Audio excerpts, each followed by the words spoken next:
maayong buntag. Today is November 30. Then itorta mo o unsang klase sa mga abono dire ang amo ang ginalabay. Pero actually dili lang kay abono ang sulod ani nga store na apoy murag tanaw ninyo abono pero para siya sa spray. Tara, let's go. Mura siyang abono pero dili ni siya para sa palm oil, para ni siya sa spray, isagol sa mga chemical. Sali patuloy Charles. Mao ni siya sodium chloride. Mao ni siya sodium chloride. Ani. Sodium chloride. So mo ni. Ipakita sa ilaha ang ngalan aron ug naay gusto mo palit kini nara. So ang sulod pud ani niya ipakita nako sa inyo ang sulod ani ha mao ni. Nara. So mao ni ang sulod. Mura lang siya og sugar pero dili ni siya asukar. Nindot ni siya sa mga libon kaayo ang inyuhang mga area kinang isagol ninyo sa chemical patay largo.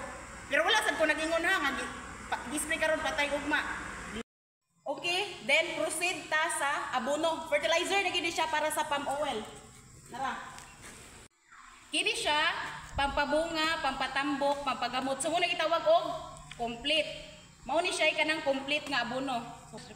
So dili lang kay kadto nga klase sa abono, daghan pud siya kini. Mao ni siya gitawag og NT Compact 15-23 plus 1B. Complete gihapon ni siya. Mao ra gihapon sa kadtong gi-explain ako ganina, pero lahi lang siya og brand, pero mao ra ang sulod. Ligo. Napatay lahi nga brands pero maura gihapon siya, complete ra gihapon. Pareha ni.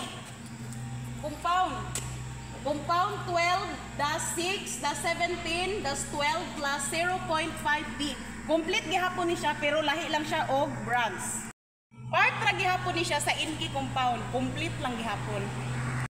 So and the last part, last nga brand mao ni siya ang gitawag og Tago. Tago ni siya pero pareha ra gihapon ni siya complete. So mao ra to for today and thank you. Don't forget to subscribe.